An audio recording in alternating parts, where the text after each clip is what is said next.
Hello, ladies and gentlemen of the internet, and welcome to another episode of Finalysis. I'm Callan, this is Evan. Hey everybody. And today we're going to be covering Spider-Man No Way Home. Jumping in with the start of the film and the general setup it has as a movie before we reach into the kind of legacy aspects when the rest of the large universe is introduced. So what did you think of the opening and the kind of lead up to that material, Evan? Well, I honestly never thought I'd say this, but they actually made the storyline of Spider-Man's identity being revealed actually kind of work because this sort of idea has been tried before, most notably in Civil War, the comic, not the movie. And it's always felt really forced and cheesy. But for me, it's like the fact that what I think really elevates this reveal is the fact that we're at a point in the MCU where superheroes and just these godlike entities are fairly commonplace and they're a very much integrated part of the society that they're attempting to build. This isn't a Spider-Man who, barely anybody knows about, who hasn't established himself as a unique force in this world. So I think that really makes the impact a lot more, I guess, I wouldn't say satisfying, but just a lot more complete because there are people who still very much support him and there are people who very much condemn him. It's not all one way or the other, which feels very realistic because you have people who completely buy into the whole Mysterio thing that the past movie ended on. And then you have people who are actually trying to look between the cracks and actually, well, he may have still been this way, but I still admire him because XYZ.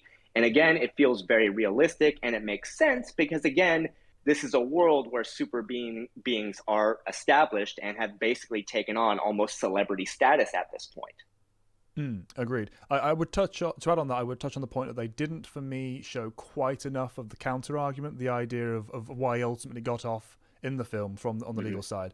The question of the fact that it was just this one person saying it in a video. There was no actual evidence supporting it, really.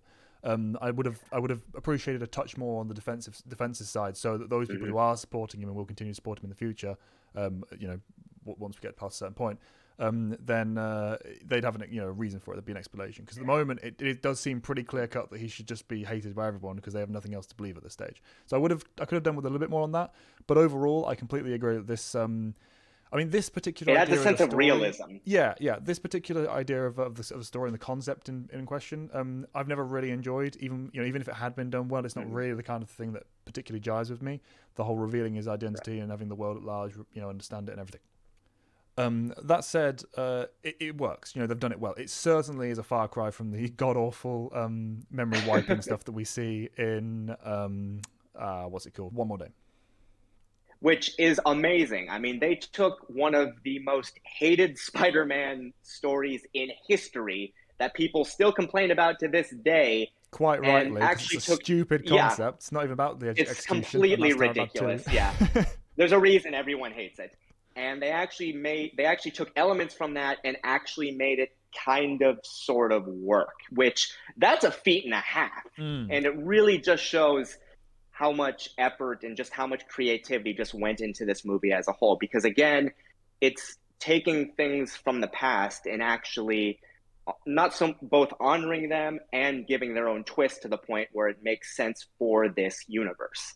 Yeah, and again, just making a bad concept like fundamentally work, even if you didn't particularly jive with it like myself, it's still impressive, and hats off to them for it.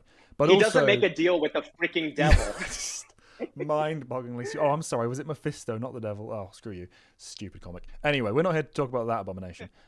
What the concept, though, whether I like it or not, does do, it involves the larger universe's character of Doctor Strange, which I know is a favourite of yours, both in comic and surprisingly in the MCU as well, which is just another example. I'm a very big fan of Doctor Strange in the MCU. In fact, his first film is actually one of my favorite Marvel films ever, and you didn't expect that. To me, he's like, I remember telling you to watch that one, and you were like, "Oh, this is fantastic!" Yeah, because you were taking a bit of a break from the MCU at the time, and I was like, "Watch this film," and you loved it. And we get more of that in this. They keep the kind of thread. They've developed it obviously because he's further down the line at this stage. He as a character, I felt there were a few things where I was like, he could probably be a little bit more leeway there, given the fact that he has been through what he's been through and knows what he knows. But at the same time, it needed to happen for the plot, and ultimately they gave him his kind of leeway in the idea of him letting the spell being changed and altered and stuff. He was being emotional and kind and supportive of Peter. But yeah, he still had to have that stern side because he's also not the Sorcerer Supreme, but effectively the Sorcerer Supreme, Right. And has a job to do, so.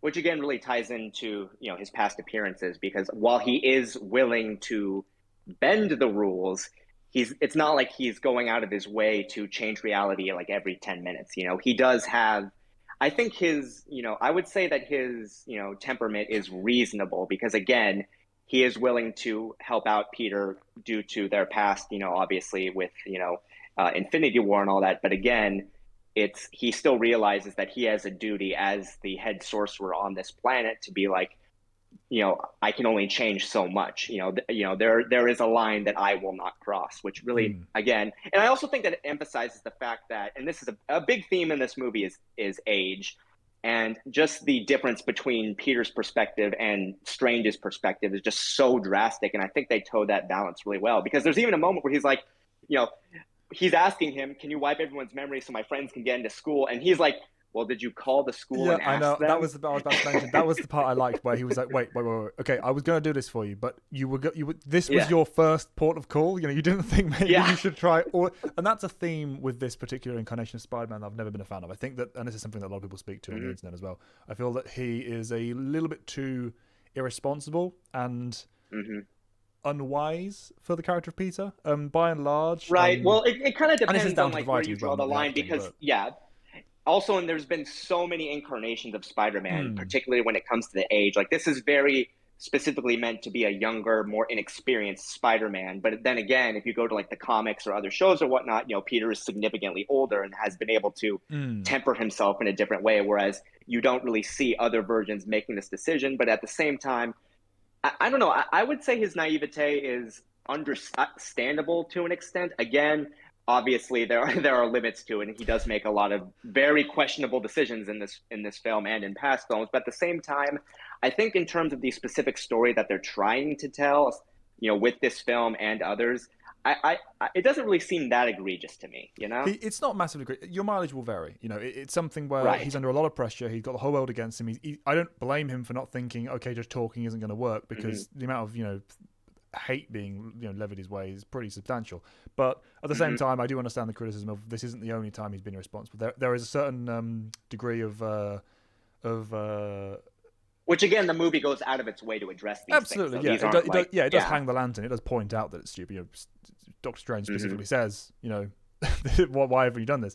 But at the same time, there's certain liberty being taken by the writers to kind of have these be the motivators for the plot. Like, I think at certain points, not just in this film but for the previous ones as well, he does make decisions that he wouldn't necessarily make when looking at the core idea of the character. Anyway, there are obviously so many incarnations you can do whatever you want with it, but the core idea for Peter for me has never been irresponsible. Purely for that obviously great line, which we'll get to later. It's something that I think a lot of people take more umbrage with than they would otherwise. But having said that, it's not like a major thing. It is only a minor little bit. It just occasionally rocks the boat for me, rather than kind of ruining it all the way through. I totally see where you're coming from, but for me, it's like, since these are elements that the movie itself really goes out of its way to highlight, it never really feels out of place for me, because again, these are elements that they've already worked with, and again, these are elements that the movie goes out of its way, like I said, to address. And for this specific incarnation, like, again, I totally see what you're saying, but to me, again, it kind of depends like where you draw the line between just being young and naive and actually being selfish. But I think what people forget is teenagers are selfish. To an extent, it's true. And again, it by no means ruins the film or any of the previous ones for me at all. It's one of those things that I personally would have tweaked, a little bit the other direction. But it's like I say, your mileage may vary. It depends on person to person.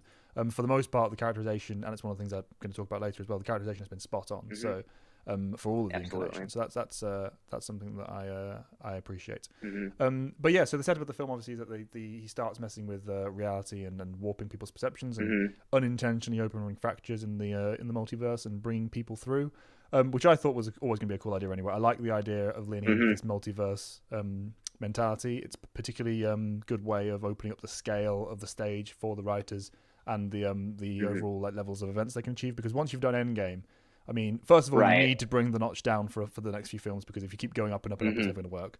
But at the same time, when you do start ramping up again later on, as they're clearly doing in the next phase, you have to have somewhere to go, and you can't really do higher than half the universe being destroyed. So multiverse is the obvious next step, and I think this is a good first push into that foray, and into that new world, alongside the what ifs they've been doing, which you also saw homaged in this a little bit as well, with some of the strange stuff that was going on. So that was cool. Lots of references that weren't just thrown in for the sake of it, but actually integrated into the story and the themes of the film. So I really appreciate. Well, that's just it. Like this. Yeah, well, that's just it, because this movie is very obviously intended to be a celebration of the Spider-Man character, not just his cinematic history, but also just his overall cultural impact, like I said in the previous video. And to me, when you're going to do a movie like this, there's a right way to do it and there's a wrong way to do it. The right way to do it would be something like Batman Beyond: Return of the Joker, where basically they use the past as a jumping off point to tell their own story, or at the same time, while at the same time expanding on what came before in a sensible and respectful way. Now, an example of doing this badly would be like the Star Wars sequel trilogy, where it's literally just references for the sake of references and little to no characterization for the past, and in some cases outright character assassination. So this is definitely an example of that more Return of the Joker side of things, where again, they're not just throwing references at you for the sake of it. Every single reference either is directly built into the plot or is just kind of subtle enough to where it kind of just makes you wonder. Because for me, it's like with every single reference, even the ones that I obviously saw coming, there was never really a point for me where I felt like, oh, why did they do that? Like everything felt like it had some sort of point to it. Yeah, and I really applaud the movie for that. There was one scene in the entire film where I thought, okay, you're leaning on this and going too hard on this, and that wasn't even a reference point. It was just a slightly awkward, classic bathos scene. So that impressed me alone, because there's usually at least one or two of those scenes in Marvel films where I'm like, okay, come on, let's press play again and then get the story going, because you're just spending too much time on this joke.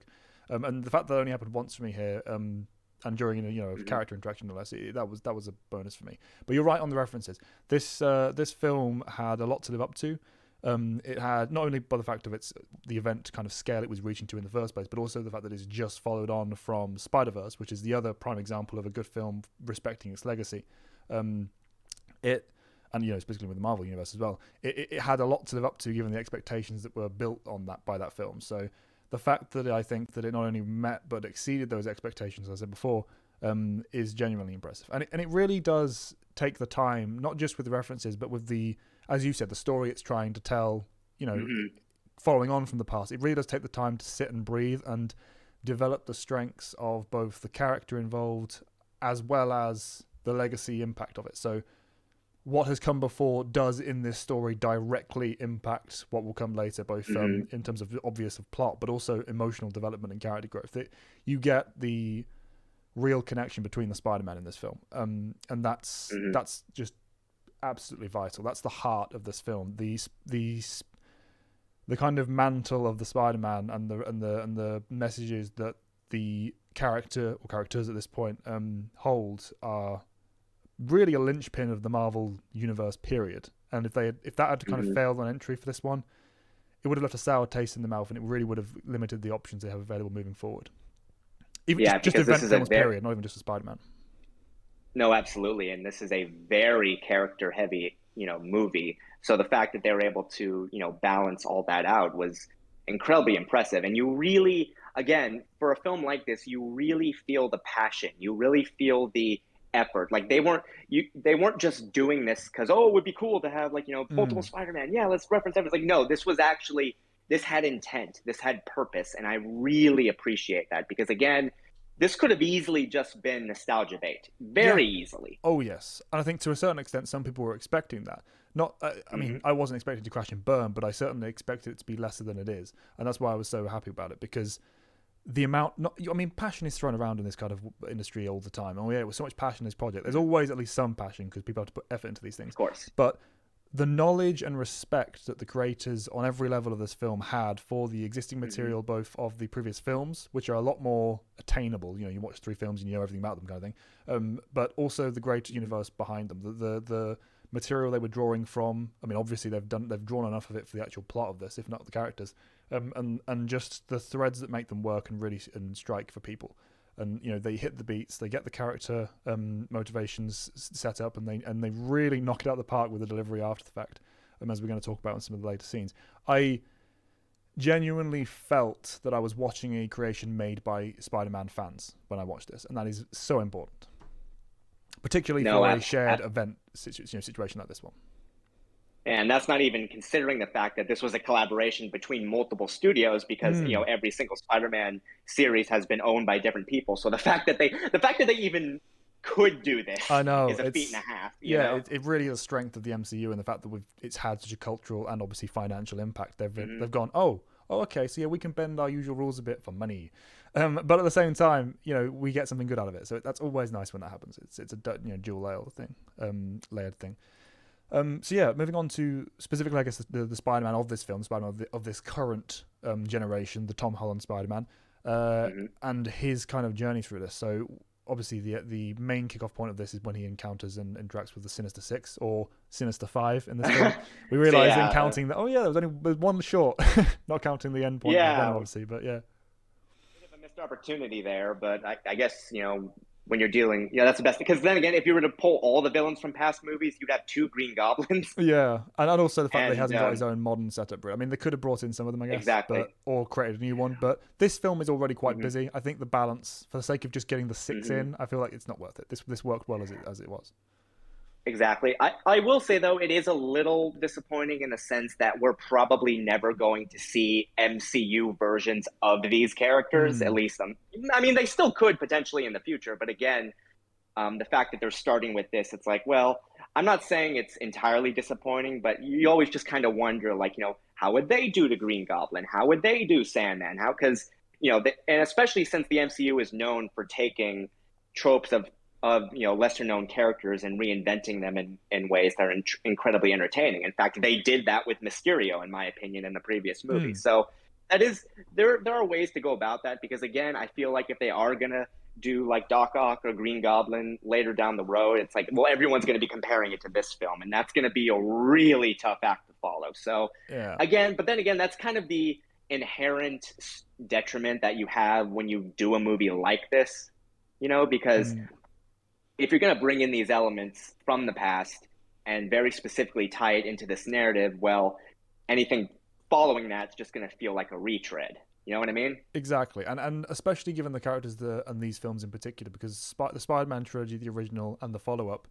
less so the follow-up, obviously, was pre-MCU. So it had a huge cultural impact in terms of people knowing about it. A lot of people's sole understanding of the character comes from those films. So if they take those characters and pull them out and put them in the MCU again, it would either be slightly flatlined or had to be significant of jump away where it wouldn't work the same way.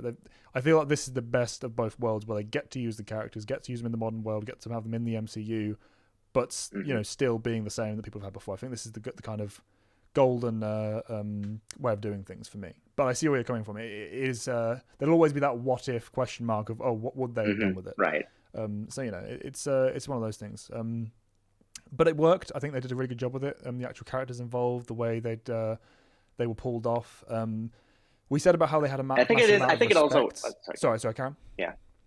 No, I was just going to say, I think it's worth noting that every character, both past and present, they do bring in, characterization is very consistent, which was one of my big worries, because when I first saw the previews for this film, I'm like, because especially with, like, say, the character of Doc Ock, who they very specifically redeemed at the end of Spider-Man 2, and my fear was like, oh no, are they just going to make him evil again? And they kind of, the way they do that, it's kind of they kind of cheekily write around it in the sense that he's technically pulled from a timeline before he technically died. So, but then again, he still is kind of redeems himself at the end. So again, I wouldn't say it feels like a retread, but again, who he is, what he does, makes a lot of sense for the character we know up to this point. There's none of the villains and none of the heroes feel like they're just out of character and just copy pasted from the previous films. Everyone has development in the sense that makes sense, to the point where I honestly think that you could watch every single Spider-Man movie up to this point and then watch this and not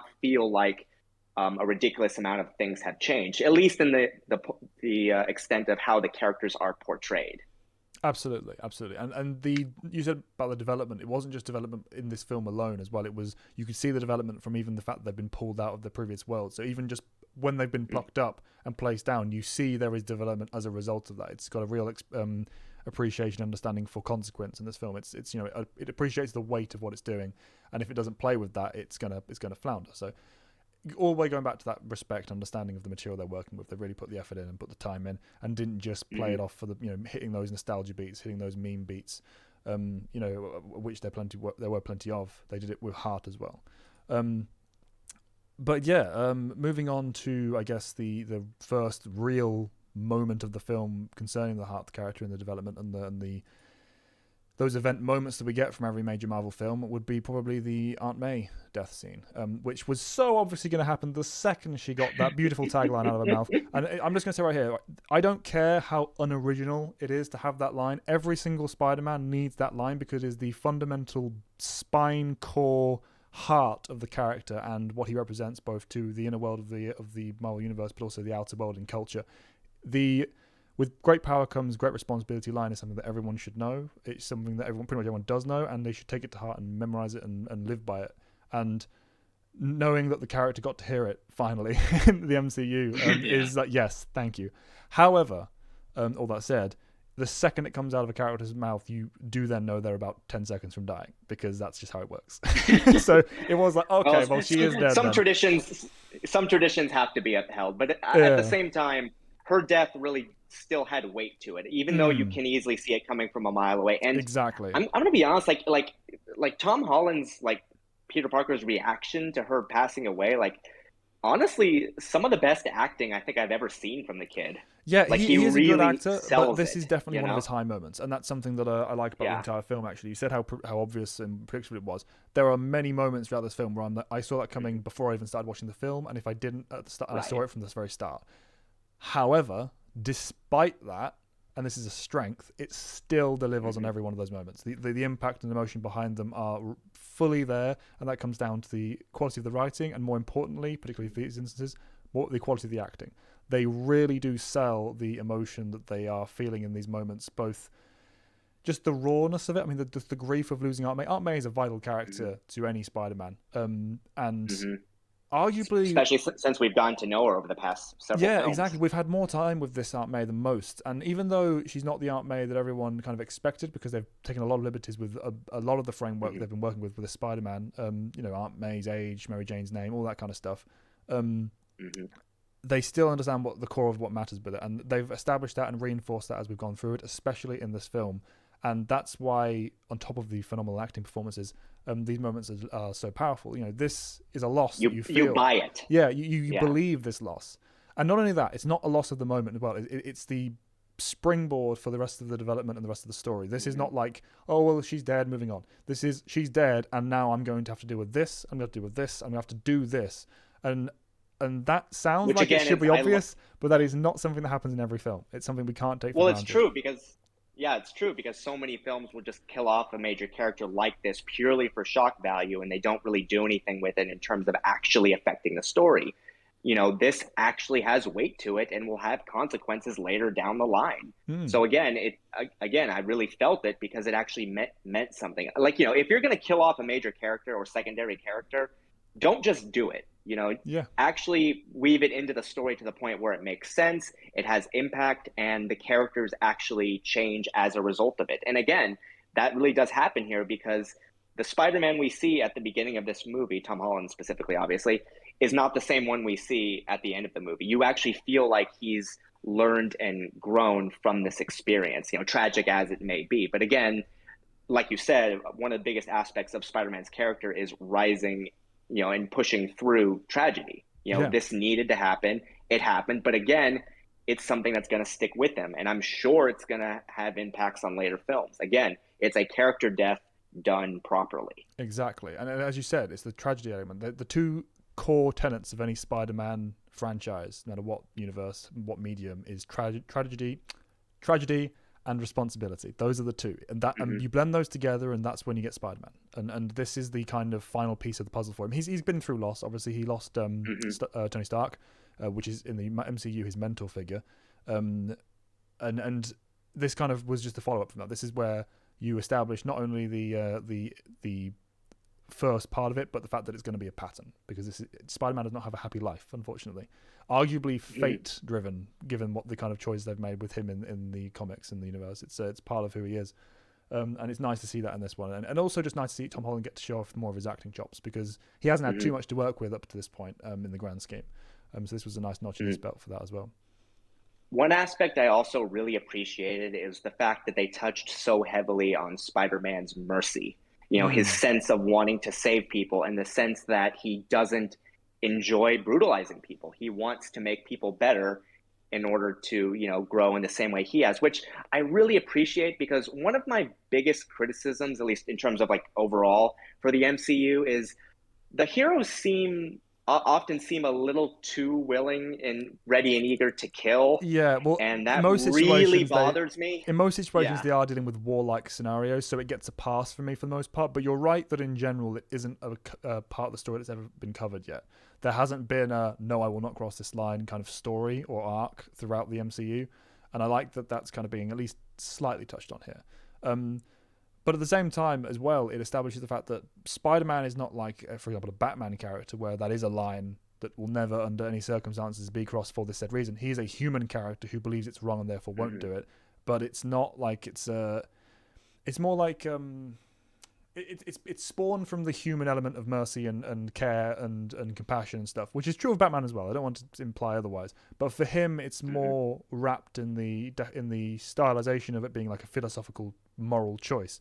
He's more of like the mental aspect of morality, and Spider-Man's more like the heart, emotional aspect of morality. So as a result of that, it's a lot more receptive to the kind of raw, especially for someone so young when he's in his teenage form, reactions of what happened to him in his life, his day-to-day experiences. So when he loses Aunt May, it's more understandable, more believable, more forgivable of the writers to have him go to the lengths that he does by the end of the film. With the lack of mercy, he has to relearn the lesson and adopt the philosophy of his aunt rather than just accept it. That's what she wants mechanically. I'm not going to do that. The end kind of thing, which you'd get from other characters.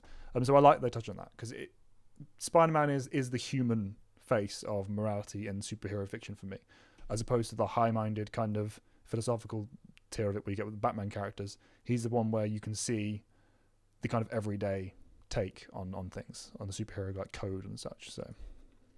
And that also really plays into the movie's strength of having these multiple, more experienced Spider-Men with him on this journey to show him, the right path. Because again, like you said, there are moments where he does come very close to crossing that. Well, not even, there is a moment where he comes very close to crossing that line, and the other Spider-Men stop him because, they understand what he's feeling. They even say as much. So again, you see that growth, and you really see like, this is what Peter, who he should be and has the potential to yet become. And in the end, he does make the right choices. So I really appreciate that. Continues to go on with that lesson as well. It's what causes the decisions he makes at the very tail end when he's kind of trying to convince his friends and make them remember him. He's like, but notes the subtle, subtle nod to the injury that she has, and thinks, but this is a problem that's going to keep happening, and makes that call. So you see the kind of bookend of that progression, like I say, from the mentor and such. Thinking beyond himself. Exactly, to a horrible extent. He's really sacrificing for these people that he loves, and that's Spider-Man. That's responsibility mixed with tragedy. That's who he is, and it's so good to see that they've captured the heart of that in this film, and will hopefully continue to moving forward. But this is like probably a good point to jump into, as you mentioned, the other Spider-Man. So starting with Andrew Garfield, because it's the first one that appears. I know you share thoughts with him on this with me. Andrew Garfield as Spider-Man, first of all, fantastic Spider-Man, but pretty much renowned for being a weirdly written Peter. He doesn't really fit the idea of who Peter is in terms of general personality at all. Yeah. And I do not argue that point. That is a fact. He is a suave, cool, casual, completely not the old-time awkward nerd that's Peter's supposed to be. But I'm going to tell you what, it's as true now as it was back then. I don't care. Andrew Garfield has charisma out the wazoo, and I am in love with him. He's a fantastic fantastic Spider-Man. No, yeah, he does have, like I said, he has personality in every scene he shares. And again, while he definitely is a big departure from the usual norm, the fact that he is so smooth, though, like he doesn't come, despite that, we're not trying to suggest that he comes off as being any Mary Sue-ish, Oh just for no, the not record, at all, not at all. because he doesn't. Yeah.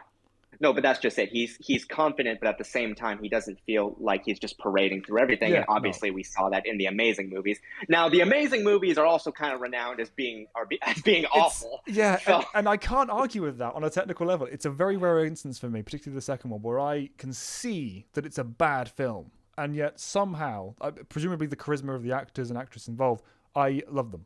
In terms of like enjoyment of the experience, I still enjoy them. still doesn't make sense to me, but I'm not going to argue that it makes no sense. But I haven't really thought about it for many years. But watching Andrew Garfield as Spider-Man again in this film, I thought, nope, I see it. That's why I like them. It's just that weird charismatic quirk that he has that I'm just jiving with, and I'm so there for.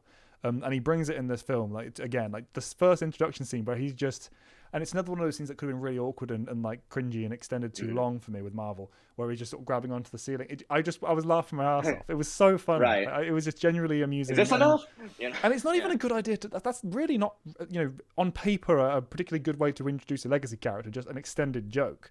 But somehow it was kind of reintroducing you to that style of humor, that style of personality that he brings to the role. And just, I don't know, it worked for me. I'm not sure about anyone else, but did it land for you? Well, yeah, absolutely. I mean, if that had been any other character played by any other actor, I think that would have bombed hard. But agreed. Again, 100%. Yeah, but again, his delivery and the fact that we still have an idea of who he was from the previous films, he feels like, yes, this feels like how he would talk. This feels like, his mannerisms, his inflections, like everything is on point.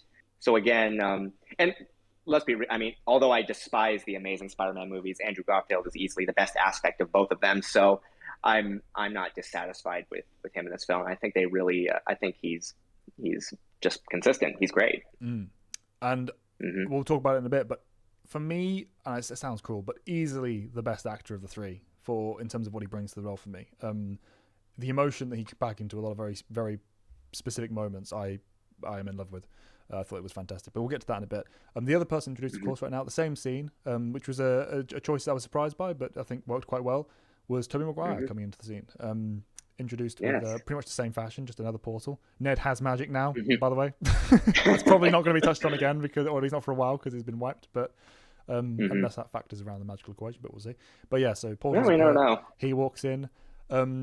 What was the cinema reaction?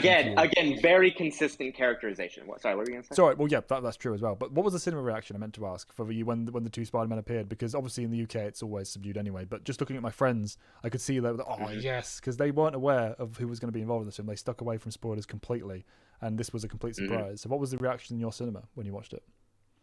It wasn't like full on crazy cheering, people standing or anything like that, but people were like, yeah, and like clapping so it was, it definitely, which, what do you expect? American audiences are always like that. It's not something I usually appreciate, but for event films like that specifically, I feel like that's the time where okay, that's fair. This is an awesome moment, and no one's talking, so it's fine. But yeah, I was just curious. It's a moment that earns something we don't have here. Yeah. But it was a good scene. It was funny. They introduced the characters very well. The initial interactions were relatively strong. They springboarded nicely into the follow-up. They explained why they were immediately going after Peter and trying to find him and help with his suffering, because the other which is again so Spider-Man, like, I'm in a different place, better go help someone and figure out what's going on. Exactly. And no hesitation and whatsoever. It could have so easily been just some stupid, like, written in Deus Ex Machina, where they just walk out from the shadows as he needs them. They actually put the time into they speak to his friends, they learn a bit about him, learn about the struggle, and they prep themselves for what they have to deal with, because they know this, they've lived this, and they're the older, wiser Spider-Man. And they're going in to help. And that, moving into that scene specifically, I loved that scene. I thought it was beautiful. The way they bounce off each other is perfect. And before they even turn up, before they're even shown as turned up, they take the time to just sit and watch the two friends that he knows and loves just hug him. Just hug him and try and make the pain go away just a little bit. That was, and they really sat on that for a good few seconds and really let that moment breathe, which I appreciated. Again, they're not. Here's the reference, here's the character, here's why you're here for the film, it's these other you're here for Spider-Man, and Tom Holland's Spider-Man, the current Spider-Man, that's a huge part of that. Give him time to have his moment, and then introduce the event aspects and the legacy aspect, which they did, not with a bang, not with an action scene. They were introduced as a three through this emotional struggle, through helping him deal with the tragedy and the acceptance of it, and the struggle. It It was beautiful. The core of Spider-Man's character. Yeah, and they work so well together. They had such a great chemistry, even though they don't actually have that much time spent just talking until the end. Anyway, you could really feel that kind of instant connection. At least, arguably, I think it was mostly one-way street. Tom Holland didn't really have much to say or think about or feel about the others until the end. Looking up at them as like other Spider-Men, but from their direction looking down, which makes sense given the trajectory of the story. Right. I thought it was very effective, very powerful. No, yeah, definitely. That's very what they're trying to do. They're very much they want the audience to know that these are more seasoned Spider-Men, and the fact, and again, not just from the previous movies, but even past that. Yes, and they again, have lived the past mentor, it as well, which is great. Yes, that's something else they established. Like this is pre Spider-Man 3. This is post. What am I saying? This is post Spider-Man. Sorry, this is post Spider-Man 3. This is post Amazing Spider-Man 2. Which is a great choice. Let them have lived. Let the age up be explained. All of that stuff. It was a good call. They put thought into it. Mm-hmm. No, yeah, it's the mentor role done right. And unlike a lot of other mentor figures, they actually get involved directly with the plot, obviously. So that's always really nice to see. And again, you do say, like, I agree that it's definitely more them looking down to Tom than vice versa. But again, I think where that does get somewhat flipped is the fact that the worlds that the MCU is versus the worlds that the Raimi films and the Amazing films is highlighted in depth several times. And the fact that there are elements, like they even say during the fight, like the two Spider-Men are like, we don't know how to work as a team. And then Tom Holland's been doing that since day one. So he's able to sort of get them to coordinate. And that makes sense because the Raimi movies and the Amazing movies were very deliberately just kind of their own world. Like other heroes didn't exist there. So of course they wouldn't have much experience fighting alongside other super beings. So again, I really love that dynamic. And it shows that even though Tom Holland Spider-Man is the youngest and least experienced, he still has something to bring to the table that the other two don't have. So again, it's that balance of character traits again. Exactly, and they're not just saying, "Oh, look, these are the real Spider-Man." He is also his own Spider-Man, and one of the more well, I wouldn't say more regarded, but because he's part of the MCU, if anything by that, he's the more aware and more kind of relevant in this day. So they appreciate that and they hold him up as well. And also, it wasn't even a criticism; it was just kind of an acknowledgement of the fact that it's one way, because it makes sense that he's not like, "Oh, cool, two more Spider." He's going through the worst grieving process of his life up to this point. He shouldn't be like, "Oh, this is really cool." He should be, "What? Well, I can't deal with that right now." That's what they capture. They're respecting his own personal journey within the film, especially considering this is immediately following it. This is not even a few hours past her passing. So this is it makes sense that this is done this way. And like you said, they bring that in later on in the film. They bring the other way, looking at it the other way. He has his own traits to develop. I did think that scene was a bit clunky, personally. It was kind of like, oh, we don't know how to work with a film. Next scene, immediately working perfectly. Right, yeah, it is a little abrupt. Yeah, I'll give you that one. So, but at the same time, I get what you're saying. It was, at least they acknowledge it. They're making the point, and they had only a certain amount of time to work with. This was a long film, actually. It didn't feel like it. It wasn't like it was a slog. But if you think about how much happens, they cram a lot into this film, quite impressively. 3 hours, but again, the pacing is done so well that I never felt like it dragged at all, because each scene again had a very specific purpose used to further the story. And there's so many characters in this film, yet despite that, there were very few instances where I felt like certain characters either didn't get enough development or some were overshadowed. Now, obviously, some are more prominent than others. The two big villains of this movie, I would argue, are Green Goblin and Doc Ock, although Doc Ock's placement as a villain is a little nebulous. Questionable, yeah. But they're the ones that get the most development out of all of them. But at the same time, well, for starters, those are much more prominent figures in the Spider-Man mythos, so it makes sense that they would get the films as well. Those were the best regarded as well. So right. Again, everybody gets a little time to shine, and I really appreciate that. So, which is always a risk when you have a big team up film like this. Absolutely, yeah, and obviously they had to give some characters more time than others, but I think that they, going back to that respect and understanding aspect, they knew which ones to choose. They knew which ones were the character favourites for one reason or another. I mean, let's face it, Doc Ock is appreciated more for the quality and Green Goblin more for the memes. But at the same time, they rode that and they edited it, and they didn't just make the Green Goblin a meme the entire time. They actually put effort and time into the character. They went the emotional route, the realistic route, which was good. But they didn't just sidetrack the others, with the possible exception of Lizard, who was pretty much just sidelined. The others all had their own moments. You had the fact that Sandman turns up on his side and then gets turned to the fact that, well, I need to make this call because I want to get back because I have reasons for that. And Electro also is going through his own struggle, so it's they don't just discard them. They're not just there for the sake of turning up. They do have their own bits, and there is only so much time to spend on in a film of this length. And it is a Spider-Man film, not a Spider-Man villains film. So I understand the balance they struck. Yeah. It was effective. It could have been done better if they had more time, and I'm sure they would have done if they had more time. But for what we got and for the time they did have, I think it was well done. Yeah, which is especially impressive because I've never really viewed the villains as what you would necessarily call the MCU's strongest point. Absolutely. Obviously there are instances where it's done very well, and while these aren't technically MCU villains because, they're not, at the same time, the fact that the writers were still able to give them that space to breathe is really appreciated, because I feel like that's honestly one of the biggest problems of the MCU, wherein, again, with some exceptions, of course, but again, the villains have never really been their strongest suit. So I really appreciate the fact that they actually did give them time to breathe and actually did give them character development. They're not just there for the action scenes. They're a natural, they're elements that naturally progress the story forward, and it doesn't feel like they're just fighting for the sake of fighting, like other films. You understand where they're coming from. You understand that each of them, has their own motivations and their own sort of, motives for why they do what they do. And again, because it's I think it's worth pointing out that these aren't like all the villains, although they do end up working together, sort of, they're not really portrayed as being like buddy, like there is that tension there, which you would expect from a villain team up. Now, obviously,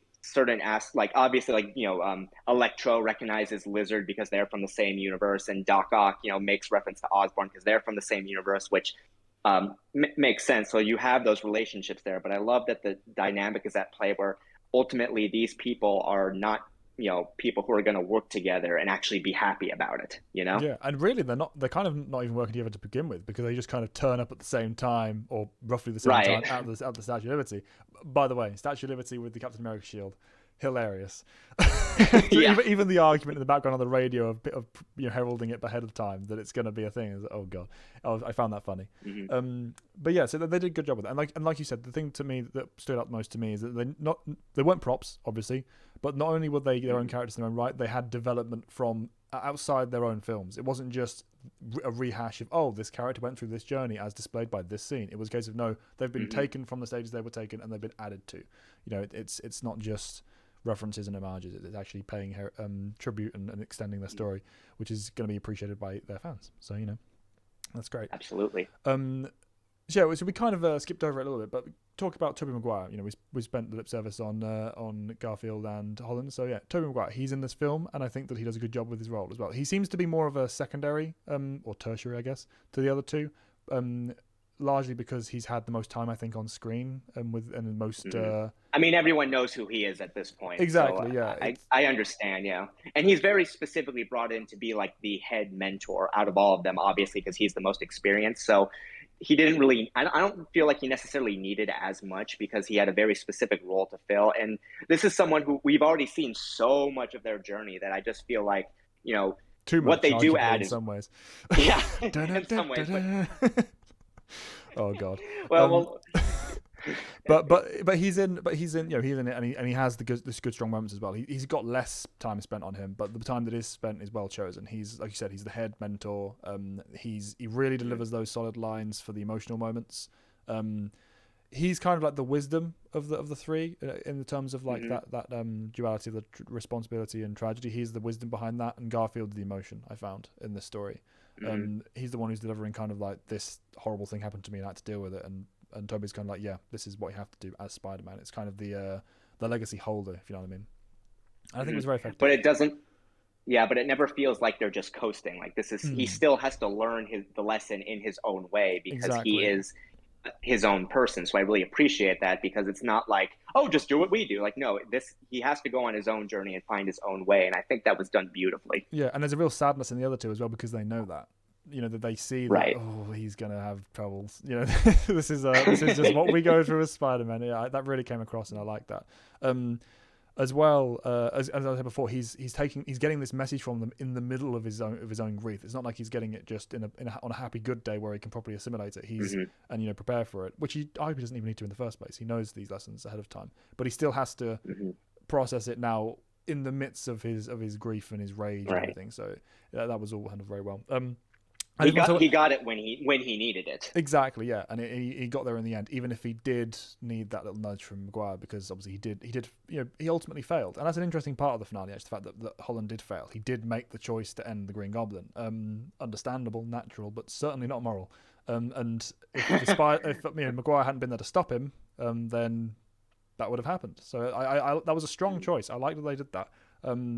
It wouldn't work for the average Spider-Man, but for the Spider-Man they built up in the MCU, I think it kind of paid off, especially in this particular with all the time they spent setting it up and building up to it with the grief and the pain and the loss. I thought that was very effective.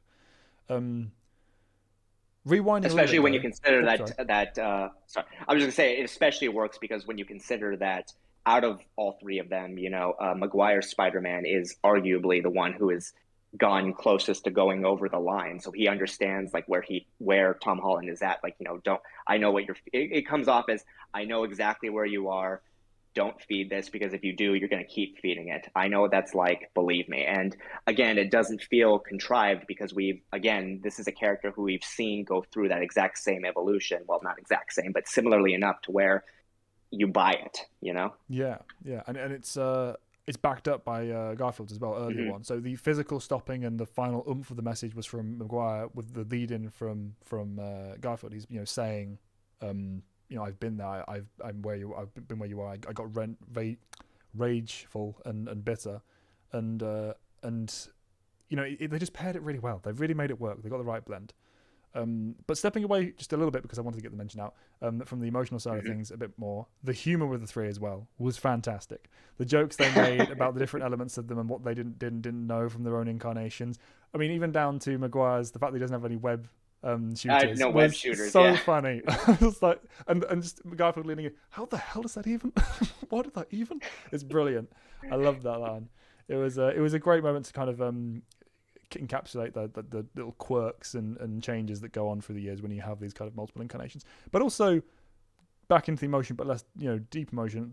Just the personal conversations they have, particularly in the lab scene when they're kind of getting to know each other a bit more. The differences between them, do you have a girlfriend? Maybe not, maybe in the future, etc. The little smaller lessons that were passed along down the way, as well as the big ones, thematic story ones in the plot. They spent the time and attention on the small details as well as the big ones in this film, and I really appreciated that. That's kind of the lifeblood of an event film like this. Yeah, no, I definitely feel like when they're all together, like they have the lab scene is very much three Peter Parkers, whereas the Statue of Liberty scene is very much three Spider-Man, and I like how they sort of show that dynamic of how, yes, these are technically the same people, but it's still two identities, and the fact that they have different quirks in both their identities. It's not just when they're in the suit. Like, these are, despite having similarities, obviously, these are ultimately different people with slightly different quirks, just drawn from a similar pool. I hadn't even considered that aspect. That's genius. The fact that they had the Peter Parker scene with the lab, the Spider-Man scene with the finale, and the blended, the two with the grief scene on the roof. That's the perfect way of doing that. And that has to have been intentional. You're very right there. That's brilliant. It just, because I think what makes a really good. Oh, sorry. Sorry, no, you go. I had no point. I was just gonna say that I think what makes a really good crossover in terms of specifically with superhero films is that you should have your characters interact both in their civilian forms and in their superhero forms. I think that's because it shows because that's the thing too, is like Spider-Man is very particularly one of those heroes who kind of, which one is his real self is kind of more of a blend, whereas unlike with someone like Batman, whereas he's very specifically putting on a front as Batman. He's Batman, not Bruce Wayne. Bruce Wayne's just the core of his character. He actively calls Bruce Wayne in the third person. It's you're very right. It's that kind of difference. Spider-Man is the blended example of that, while still also being the one who so religiously guards his identity and keeps them separate. They are two parts of the same whole for him as a person. So it's good that they explored that. So I guess that leaves the finale then, right? At this stage, yeah. my favorite scene in the entire film, and arguably, well, certainly one of the best scenes of the entire MCU happens here for me. Overshadows the entirety of the rest of the film, and it's the most telegraphed, obvious, knew it was going to happen, no question otherwise, scene you could ever see coming. And going back to that acting, still lands perfectly. The moment where Andrew Garfield Spider-Man saves Mary Jane and gets his... Sorry, no, MJ, not Mary Jane. Gets his not redemption, because it wasn't exactly his fault before, but gets his victory. Chance to do it right. Yeah, exactly. That moment would have been going over his head. He does with her what he failed to do with Gwen, and exactly. I completely agree, because there's even a moment where he's like holding her, and you could just see the emotions behind his eyes, and it's like. I genuinely teared up in that moment. And again, it's so obvious that you knew that was going to happen, and it still delivers, because the acting, I mean, just every single expression, the transitions between them, Garfield nailed that moment. He's like, oh, yep. And again, resolution from previous films. Yeah, exactly. Yeah, it's something that has weight to it, because you see him fail at that before. Exactly. He is going to have gone over that in his head. He's going to go on over that in his head so many times, hundreds of thousands of times since, and just he manages to make it. And you see the victory, you see the sadness, you see the remorse, you see everything. It's beautiful and easily one of the best moments of the MCU for me. I really loved it, because he knows how much she means to him, because he was in that exact situation, which it's just so perfect. Yeah, and he got to save her. It's that small little horrible bittersweet moment, and again, Garfield's acting entirely built on his victory there. Like he Oscar-winning performance for that, like 30 seconds, whatever it was, little bit. Loved it. Also, a moment where I think cinemas everywhere would have gone wild, because that's like everyone knew it was happening as it was happening. It was a brilliant moment. Having said that's just it. Just because you could, sorry, carry on. I was just going to say, just because you can see something coming doesn't mean it can't be written in a way to where it actually has impact. Absolutely. Again, like you said, it's choreographed from a mile away, but again, it's a scene with purpose, because it serves multiple roles. It saves Mary Jane. It's a callback to the famous comic on the bridge, and again, it's resolution to a major plot point for Andrew Garfield's Spider-Man. Again, it shows development. It shows that this is a movie intended to develop not just the Spider-Man we know, but everything that's come previously. And again, brilliantly done. Yeah, it really was a perfect moment for me. No matter how simple and plain, it was perfect, and I loved it, and I will always remember it, because hits you right in the heart and the feels. But that being said, the overall finale as well was also very good. The humor, the action, as you said before, the interactions between the Spider-Men at this stage, the teamwork aspect, the fight itself was very fun and dynamic. Had the supporting cast involved with the portal. It was all very well handled. I enjoyed it. They paid homage to each of the characters in relatively equal degree. They had the interactions between the villains of each Spider-Man and those that were connected to them, even having like little conversations, if briefly, throughout, which were very effective. And no one just coasts through their respective opponent. Everyone, and not both hero and villain, everyone kind of gets a chance to show the full scope of their abilities, while at the same time, like you said, furthering their interactions with their particular Spider-Man and the overall narrative. So it never, again, it's a very well balanced fight scene, which again is something I think the MCU sometimes struggles with, but here they absolutely nailed it, because again, it's not just the fact that we know what these guys can do from previous films. It's the fact that what they've established up to this point, we see what they can do, and we see how Spider-Man has to tailor his approach accordingly. And again, we see elements of each, and how each Spider-Man adopts those elements while at the same time putting their own unique spin on it. So again, that's how you do a crossover fight, right? Because you have to make every character feel like they not only are relevant, but actually showed the full scope of who they are and what they can do.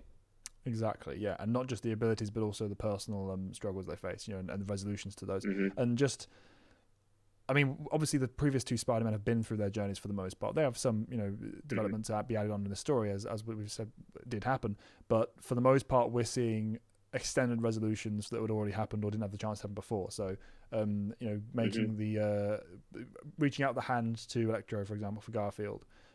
He in particular gets quite a bit of development. Yeah, just being able to kind of finish that off a bit and show that on screen, show their characters interacting, show the audience as well who Spider-Man is, and that's something that happens throughout this film. You see these are characters that care. That's intrinsically part He's of the willing character. to extend that hand. Yeah, no matter what, or almost no matter what. They're human.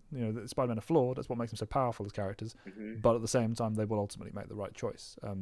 From the leadership and guidance of their mentors, from their own personal being, who they are as people. It really is important they get that message across, because if you don't strike the right beat on that message, you've fallen flat. You have failed the mantle of responsibility that comes with writing a Spider-Man story, at least of the scale. Because he is, Spider-Man, he is very much challenged on his beliefs at almost every turn by so many characters. Doctor Strange in particular is like, no, you can't. They need to go back. They need to die. That's their fate. And it's like, no, Spider-Man actually wants to make them better people because he knows it can be done, and that's his philosophy, like you said. And I think with the idea of fate as well, they may kind of goes back to that mercy thing we were talking about too. Yeah, and they may spend some time on that whole fate spinning aspect of it, because if he's someone who thematically in this fights fate, but also it physically hints at something towards his ability to resist magic and the idea of the kind of fate urges because of the whole when he gets pushed out of his body thing. Arguably that could just be because spider instinct, spider sense is taking over his body for him, but also it could be something to do with the fact that you shouldn't be able to do that. How are you? This shouldn't be, all that stuff. That's arguably just a spider sense reacting, but also and it is shown with the visual as well. But at the same time, it could be nodding towards the fact that Spider-Man weirdly is a kind of magical, backgrounded character. The whole Madam Web and Web of Fates kind of multiverse links, etc. It depends how far you really want to go into exactly. It, the whole how mythical Spider-Man really varies depending on which continuity you're going with. Exactly, and which there are some instances where it gets really crazy, like the whole Spider God thing. Yeah, it's very strange, and I'm not really a big fan of it. I like friendly neighborhood Spider-Man, down to earth kind of thing, or event Spider-Man basically. But but there are traces to that, and we have to acknowledge that is a part of the story, at least the history of the character. So maybe they'll go slightly in that direction. Who knows? I'd personally leave that to a what if and leave it there, but we'll see. It's an avenue they can take. But the ultimate kind of finale of the finale is the conclusion with the Green Goblin as well, and the like we said before, that fall for him where he makes the call to end him and doesn't because Mcguire steps in. And then beyond that, into the great choice, the final thing we have to discuss about this film, which is, of course, the memory wipe. The fact that we're kind of back to square one, where everyone is... one more day actually done in a way that is actually enjoyable somewhat. Yeah. It's I hate that it had to happen. I hate they made the choice. I don't like that his loved ones don't know who he even is now. But at the same time, let's see what they do with it. Let's see what they open up. Let's see what the route they take, and how it pans out ultimately. I think I've got enough respect for them as creators, worthy of the mantle of responsibility with this character. Having seen what they've done with this film, they care, they understand, they're putting the effort into making sure they deal with each aspect of the character, the humor, the heart, the struggle, and the action. They've done it all well, so I'm willing to extend that credit and see what they do with the rest of it. Weird as though the choice. Exactly. If they proceed, in the same direction with that same level of passion and continuity understanding that they have, again, I think we should all say that they do very blatantly set up what's going to happen in the future, somewhat in terms of his loved ones regaining their memories. So but again, like you said, what I'm a little worried about though is that they might actually go into the whole Mystic Spider-Man thing in order to undo that, and I'm not the biggest fan of that. So we'll see. We'll see how it goes. I'm not a big fan of that either. I like the friendly neighborhood, down to earth character take, but we'll see what happens. But again, it feels like difficult for them to resolve this without going in somewhat that direction. But again, like you said, maybe they'll find a balance. Yeah, we'll see. And I guess the last little thing to add is that Venom's finally going to be back. I'm so glad they've got actual Venom coming into the MCU rather than whatever the fuck they're doing over with the Tom Hardy thing. Fun films, but that's it. I think it's a waste of the character if that's all it ends up being. So I'm glad that potential is now going to be entering the MCU. Yeah, they set up the black suit, so hopefully they don't have a repeat of Spider-Man 3 and how that was handled.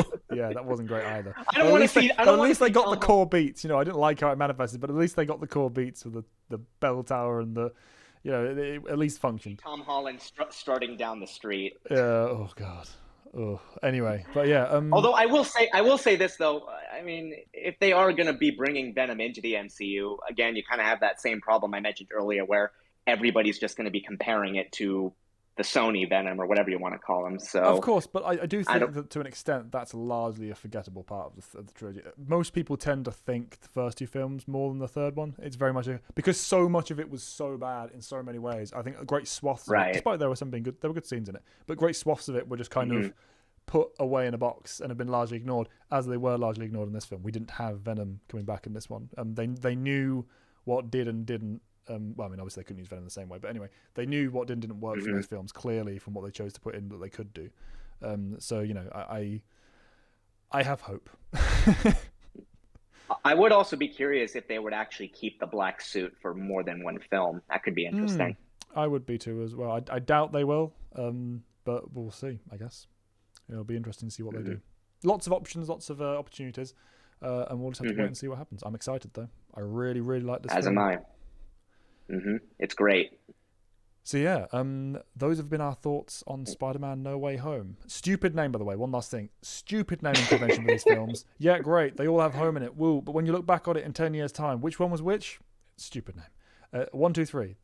Stop being scared of numbers, guys. Anyway, Spider-Man No Way Home. This has been our thoughts. I am Callan. This is Evan. We hope you guys enjoyed. We'll see you guys later. And I still don't have an outro.